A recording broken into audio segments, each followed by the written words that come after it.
Hemos venido a Paladinos del Valle a pasar una agradable tarde de verano acompañados de un gran escritor y amigo zamorano que es Ezequías Blanco. Vamos a aprovechar que recientemente ha presentado dos libros, un poemario que se llama Décimas para Sara y una reedición de Tres muñecos de vudú, una de sus obras clásicas. Buenas tardes, Ezequías. Buenas tardes, Venancio. ¿Qué pasa? Bueno, muchas gracias por recibirnos aquí en tu refugio de Paladinos del Valle. Sí. Y bueno, vamos a hablar un poquito de estas obras que has presentado. Décimas para Sara está dedicado a tu nieta. Y bueno, a mí me llama la atención que lo hayas escrito en el formato de décimas, un formato muy clásico pues para hablar de algo pues muy reciente, que como es en este caso el nacimiento de tu nieta, que es cuando empezaste a escribirlo. Claro.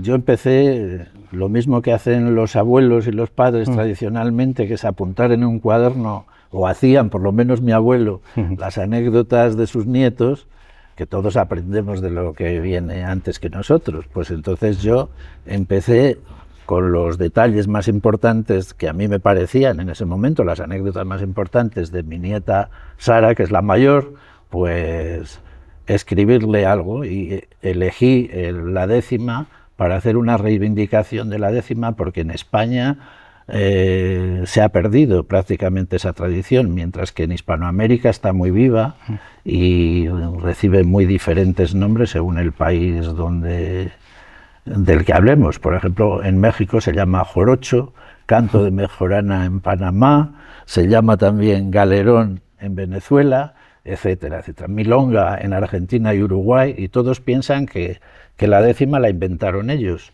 pero no es verdad, como todos sabemos y hemos estudiado en el colegio, porque la inventó un cura de Ronda que se llamaba Vicente Espinel en torno a 1571, si no me equivoco, y la estructura de esta estrofa clásica pues lleva un trabajo que no llevan otro tipo de escritura, y ese ritmo yo quería reivindicarlo. ¿Cómo se nota que estamos con un profesor de literatura? También, algo nos queda, porque claro, yo ya llevo 10 años jubilado. Pues, bueno, parece que no se te ha olvidado. No, hombre, uno lo lleva en las venas. Sí. Sí. ¿Qué ha significado para ti hacer protagonista a tu nieta de un libro? Pues mucho. Mucho. Empecé, ya te digo, sin intención de hacer un libro, porque hay libros que están concebidos previamente como un libro en sí mismo, desde el principio hasta el final. Hay gente que piensa que esa es la forma verdadera de escribir, que un libro de poemas no tiene que ser una recopilación, una compilación, sino que tenga una estructura y que se refiera todo al mismo tema, etcétera. Pero yo pues evidentemente no era un libro que yo hubiera concebido como libro, sino que según iban pasando las anécdotas a lo largo de los años, iba escribiendo algunas décimas. Otras anécdotas se me han pasado porque no fui capaz de escribir las décimas que pretendía, a lo mejor, o porque no estaba yo inspirado en ese momento, ¿no?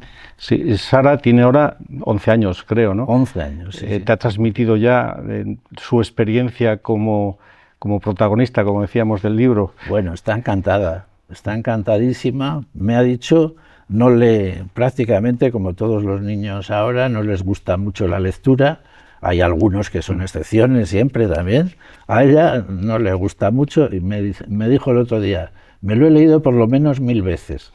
O sea que por lo menos hemos conseguido algo. Es que mi nieta haya leído un libro de poemas entero y está muy contenta con el libro. Yo creo que le vacila incluso a su hermana. Tienes otra nieta, te iba a decir, claro. Vega, que hay celos ahí por medio de mi hermana tiene libro y yo no tengo libro. Sí, sí, tiene un poquito de pelusa, que dice su madre. Tiene pelusa, pero a ella también le he escrito algunos poemas. En este libro de las décimas hay precisamente una que es La esperanza del nacimiento de Vega, pero no es una décima. Las dos esperanzas del nacimiento, el de Sara y el de Vega, no son décimas. Son poemas con versos blancos. Bueno, ahora vamos a hablar del otro libro que tenemos como protagonista, Tres muñecos de vudú. Este libro estaba editado en el 2001, fue un libro finalista del Premio Ciudad de Salamanca. ¿Qué es lo que te empujó a hacer esta esta nueva edición? Esta novela fue la primera que yo escribí en prosa. Había escrito Memorias del abuelo de un punk, pero yo a ese libro le llamo la novela de un vago, porque el protagonista es el mismo en todos los relatos, pero no es una novela tramada como tal novela. Entonces yo me dije, voy a ver si soy capaz de escribir una novela, y entonces me puse a escribir un verano aquí en Paladinos, precisamente, 3 muñecos del vudú. Y es una novela que empieza memorialista, es una reunión de antiguos alumnos en un colegio de Salamanca, donde han estudiado el bachillerato, donde estudié yo el bachillerato, que se juntan para celebrar no sé qué aniversario. Y entonces, a partir de ahí, la primera parte es memorialista de los recuerdos de aquella época, pero a partir de la mitad de la novela se convierte en una trama policíaca. Como ahora está tan de moda la novela negra, yo quería hacer, evidentemente con mucha humildad, lo que Cervantes hizo con los libros de caballerías. Es decir, yo con la novela negra, como ahora está de moda, pues es un poco meterme con la novela negra, porque aquí no hay detectives. Se llega al final por el propio desarrollo de la novela, a quiénes son los autores de aquellos asesinatos que empieza a haber entre los miembros que son amigos en el colegio. Han pasado 20 años. ¿Te sigues viendo identificado con el Ezequías que escribió 3 muñecos de vudú, contando cosas todavía de más atrás? Hombre, siempre cuando uno vuelve a leer lo que escribió hace tiempo, dice, vaya faena, me gustaría renovarlo, y tienes la tentación de renovarlo todo. Hay mucha gente que pone revisada, porque luego también eso vende más. En esta lo único que tiene diferente es el prólogo, porque lleva un prólogo de un profesor de la Carlos III de Madrid, de la Universidad Carlos III, profesor de literatura, se llama Rafa Martín, y lleva una portada que está basada en la portada del anterior, pero en moderno. Entonces eran 2 fotos combinadas de una enciclopedia de vudú, y ahora es la obra de un genio que se llama Eugenio Rivera, valga la redundancia, genio Eugenio, buenos genes. Y esa es la única diferencia. Lo demás, el texto está íntegro totalmente. Sí. Está ambientada en Salamanca, me estás diciendo. Salamanca y Madrid. Salamanca y Madrid. Pero de Salamanca hay mucho... se pueden reconocer muchos lugares, y sin embargo de Madrid no. En Madrid solo es donde aparece la segunda parte de la novela, donde vive el protagonista, que se llama Abel, en un intento de homenaje a Unamuno, por el Abel Sánchez de Unamuno también. O sea, hay guiños que luego, claro, si no los explicas, hay mucha gente que no tiene ni idea. No queremos que nos hagas spoiler, queremos que, queremos que la lean. No hago, ¿eh? Queremos que la lean. Yo te iba a preguntar por Salamanca. Lo dice en el prólogo Rafa, porque es muy amigo, entonces hemos hablado varias veces de cosas de estas, y bien. ¿Sí? ¿Me ibas a preguntar? Te iba a preguntar por Salamanca, porque Salamanca es uno de los lugares que han marcado tu trayectoria profesional, literaria. ¿Qué ha significado para ti esta ciudad?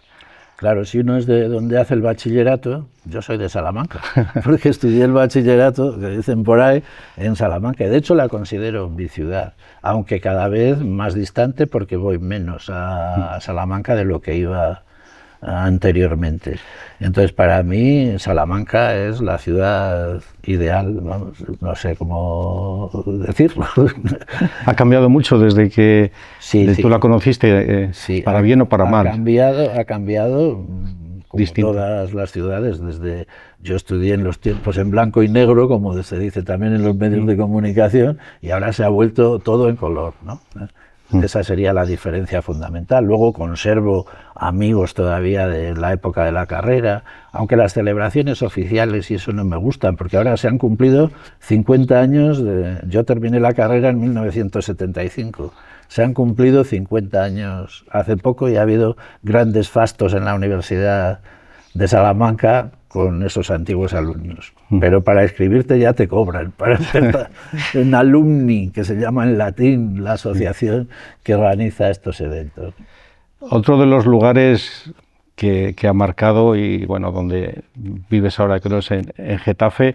Allí, bueno, también has dejado tu marca, porque bueno, creaste en el instituto donde estabas los famosos Cuadernos del Matemático, una revista cultural, una revista gráfica también, que ha durado 30 años y que ha sido referencia en el mundo de la cultura, ¿no? Claro, claro. Es que si uno es de donde hace el bachillerato, después uno es de donde da clase en el bachillerato.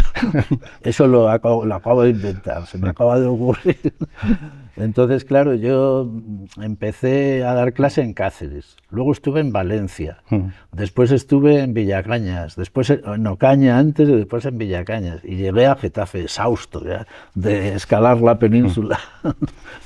Para arriba y de conocer la literatura mucho a través de los sitios donde había estado, el CID en Valencia, las coplas de Jorge Manrique en Ocaña, etcétera. Bueno, que había referencias siempre sobre eso.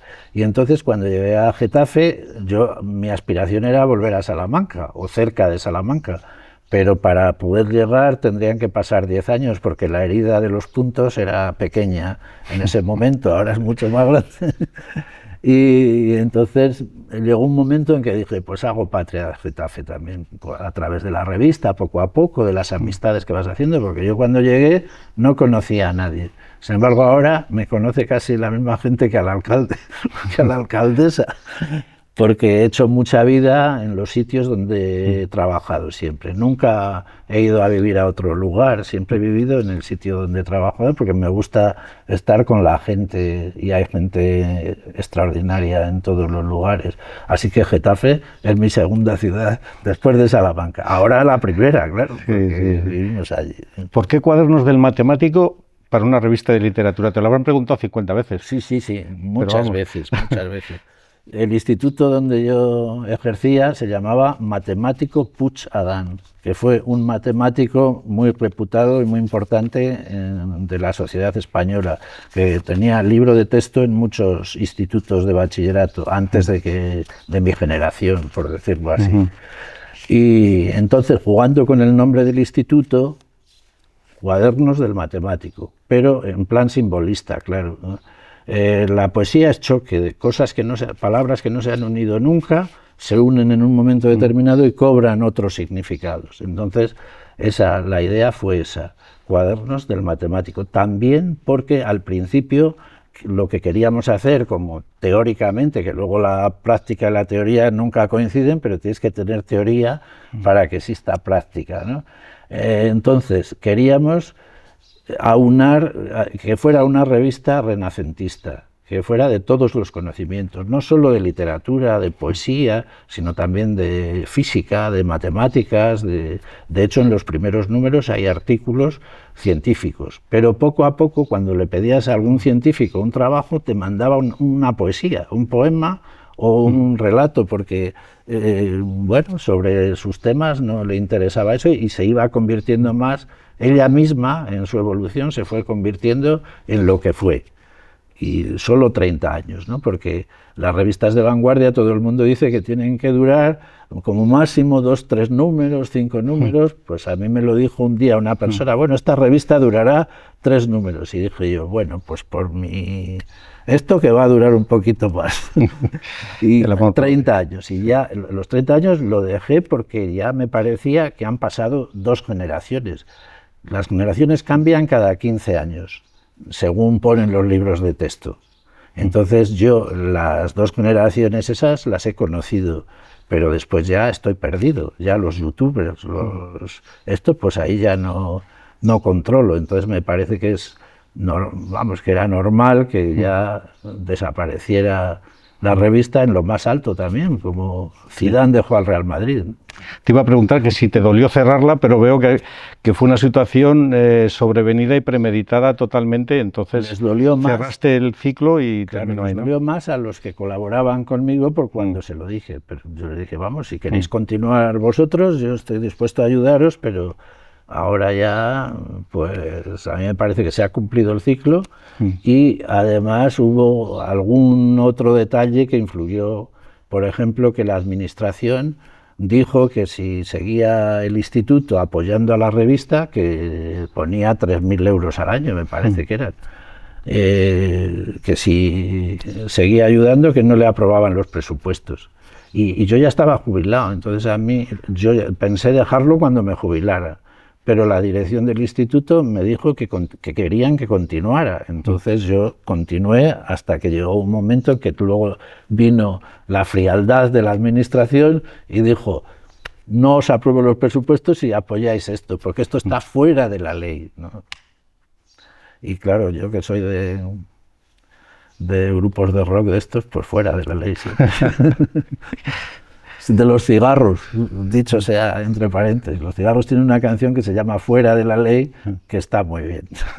Y recomiendo que la escuche la gente aficionada. Tendremos que escucharla. He leído en alguna entrevista que has hecho de que estabas escribiendo un diccionario sentimental del Valle y de los valles de Benavente.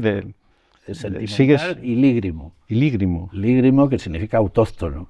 Mira, ahí me has pillado. La mayoría de la gente piensa que en su pueblo hay unas palabras extraordinarias y especiales que solo se dicen allí, pero si investigas un poco, las mismas palabras se dicen en Cáceres, que en Castilla-León, que en Benavente, pero bueno, yo lo del lígrimo, hay mucha gente que está haciendo en mi pueblo, voy a hacer un listado de palabras, no sé qué. ¿Sigues con ese proyecto? Está ahí. Tengo 700 y pico páginas hechas, pero pues, le he puesto sentimental, y claro, lo sentimental significa también palabras normales. Yo me he criado en el campo, eso eran unas cuadras, lo que hay ahí al lado de mi padre. Entonces, la palabra pesebre para mí tiene mucha importancia. La he metido en el diccionario. No solo son palabras que desconoce la gente o que solo se dicen aquí, las que se dicen aquí van en un color y las que son sentimentales van en blanco y negro, y la definición es la de la Real Academia, incluso, y a veces hay definiciones de las de la Real Academia que no coincidían con el significado que les dábamos aquí.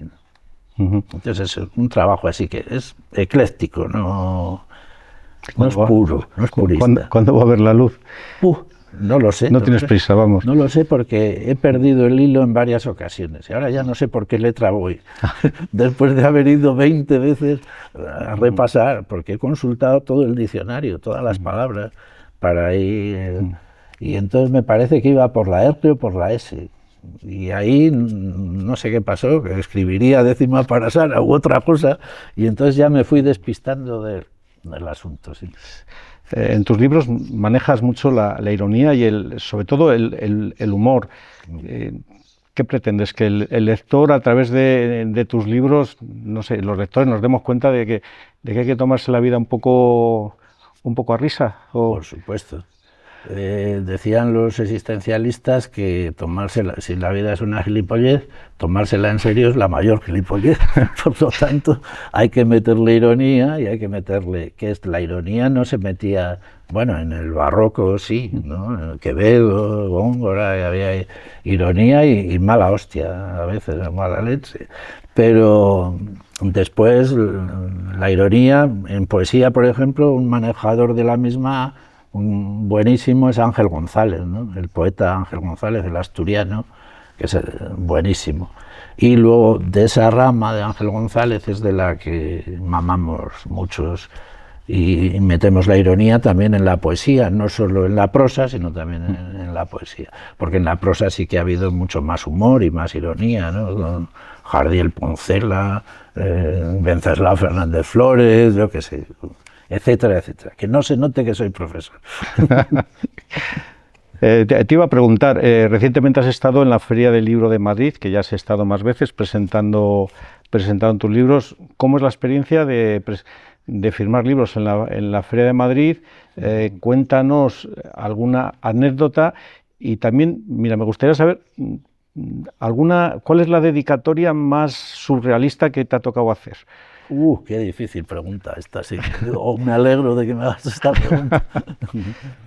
No sé, yo voy a la Feria del Libro de Madrid desde hace mucho tiempo porque me van más los pálpitos que los púlpitos.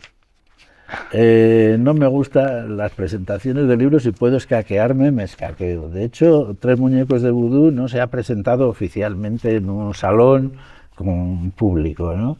Entonces voy a la feria del libro y la gente que quiere va allí, pero va tanta gente, no es por presumir, pero que es que no me da tiempo a hablar con nadie de nada así especial, porque en hora y media firmé el otro día 40 y pico libros, de décimas para Sara fundamentalmente, el primer día, y después de mezcla de Tres muñecos de vudú y décimas para Sara, porque he ido 2 días a la feria. Entonces, en hora y media, 40 libros, no te da tiempo casi a hablar con nadie. En cuanto a la dedicatoria más original, pues decía Picasso que el que no plagia no es un buen artista.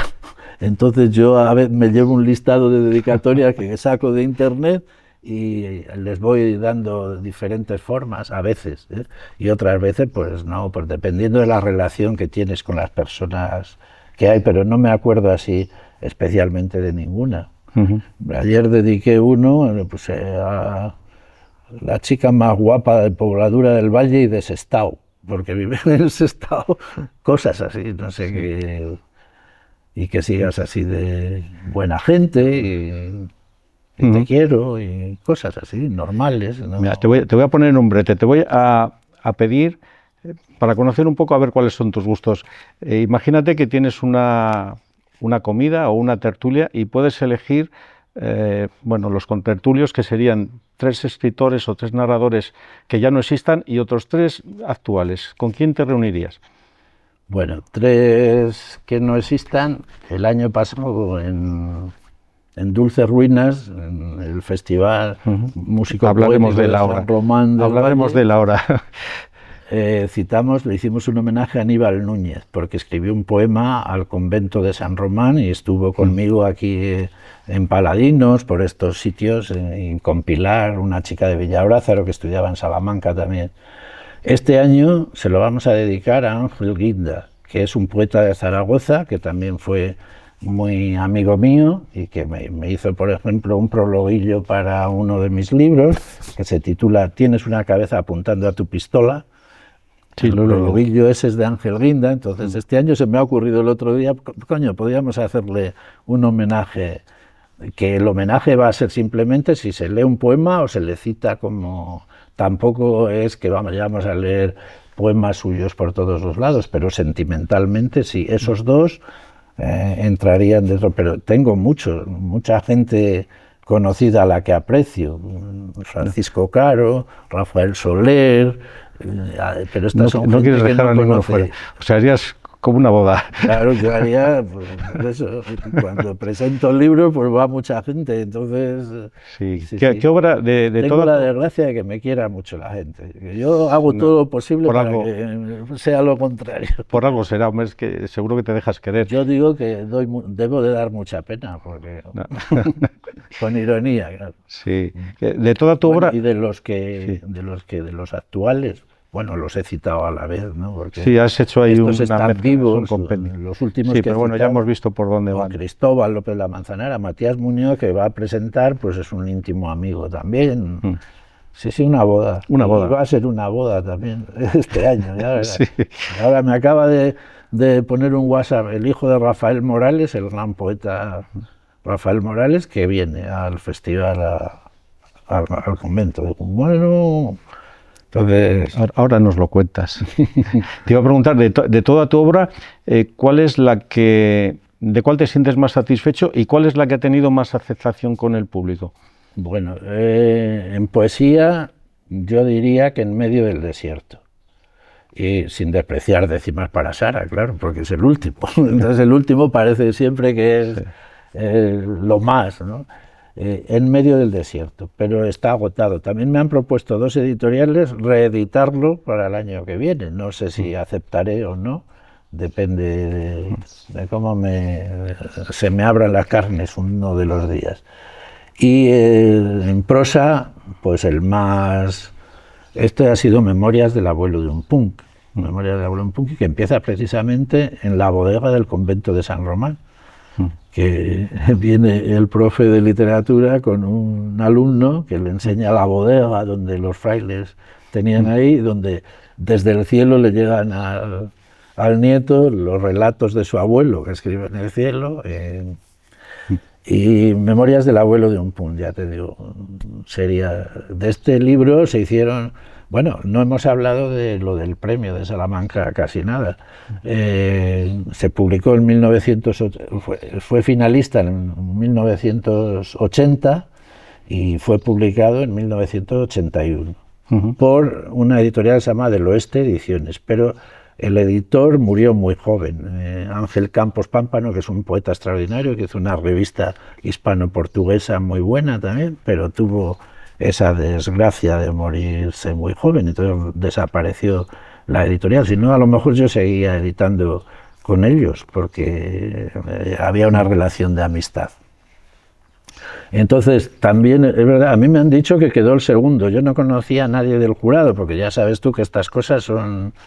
No me presento ya a ningún premio, lógicamente, me parece que son para los jóvenes y tal, porque tú ya tienes una carrera hecha, bueno, hemos conseguido lo que hemos conseguido, si te dan algún reconocimiento, bienvenido sea, pero presentarse ya no lo hago. Entonces me dijeron que quedó el segundo y volvemos otra vez a Cervantes. Cervantes decía que había que quedar segundo en las justas, porque el primero siempre era por intereses. Y el tercero era el tercero y el segundo, por lo tanto, era el primero, que el tercero sería el segundo y el primero sería el tercero. Algo así venía a decir, cito de memoria y evidentemente no cito bien.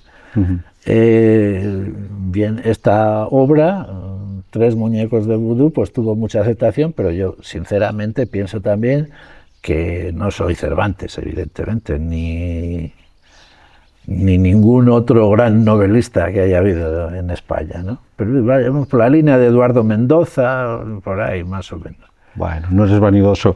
Ahora vamos a hablar del festival. Eres uno de los artífices del Festival Dulce Ruinas, junto con Ignacio Morán, otro escritor también de aquí de la zona. El año pasado se celebró la primera edición con bastante éxito. Sé que este año lo tenéis ya en marcha. Darnos unas pinceladas de cómo va a ser. Bueno, lo primero es el eslogan: que tiemblen Mérida, Almagro y Medellín. Porque sabes que en Medellín, en Colombia, hacen un festival de poesía que van 10.000 personas. Entonces que tiemblen, porque aquí en San Román va a venir más gente a lo largo del tiempo si seguimos con el asunto. Bueno, aparte de eso, este año pues son palabras mayores, porque he invitado a Antonio Colinas, que evidentemente en Castilla y León, bueno, en España, de los poetas vivos, después de Antonio Gamoneda, pues será el que tiene mayor prestigio, o uno de los que más, porque queda Guillermo Carnero, Jaime Siles, por ahí, todavía alguno, pero tiene un currículum extraordinario, es un poeta extraordinario.